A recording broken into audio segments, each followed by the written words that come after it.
See, there are two different coin terms, signs and symptoms. Symptoms are something what a person notices. Sign is something which we doctor will find it out whether from the clinical examination or otherwise. So symptoms या चिन्ह जिनको बोला जा सकता है, the symptoms that a woman or a girl or a grandma need to be aware is any kind of unusual bleeding other than regular periods. Intermenstrual bleed is one thing which needs to be taken care with a serious note, especially when it is happening again and again. Second, postmenopausal bleeding, we call it as PMB. Menopause is when a woman stops having a period for 12 consecutive months. And after that, if she starts having bleeding again, that is an alarming sign.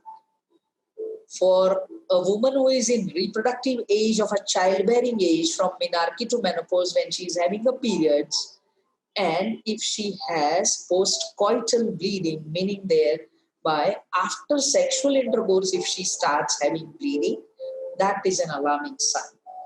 This is about something which is alarming into the area of cervix, which is the lowermost part of the uterus.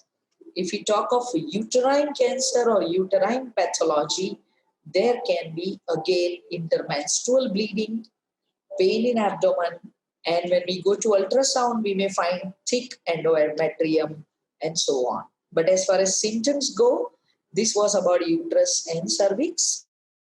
And if you move to the other set of organ, ovaries, the ovaries can give pain in abdomen if it gets enlarged or forms a cyst in it.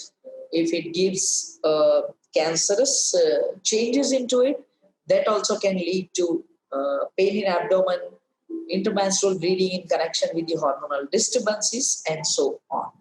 If we go to the fallopian tube, the cancer of fallopian tube is not as common as it is for the cervix. The cervix and breast, these are two important killer cancer for women in India and of course across the globe.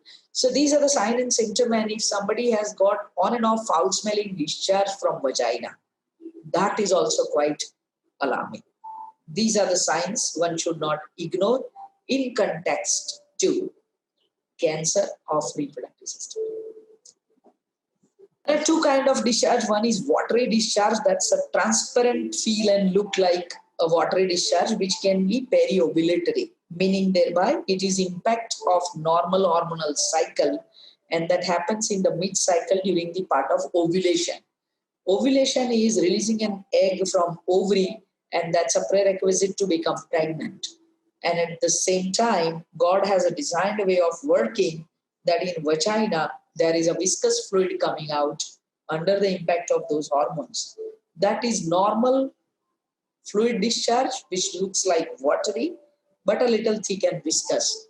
Nothing is to be done for that. But the alarming signal to be considered in case of discharge that is too much of foul smell, it may be blood stain, it may be yellowish in color. This usually happens in case of cervical erosion, means if the cervix has got an inflammatory area or erosion there, or there is a growth coming up with the advanced stage of cancer and the necrosed tissue come out in bits and pieces. These are the discharges and the different variety which needs to be addressed with a serious note.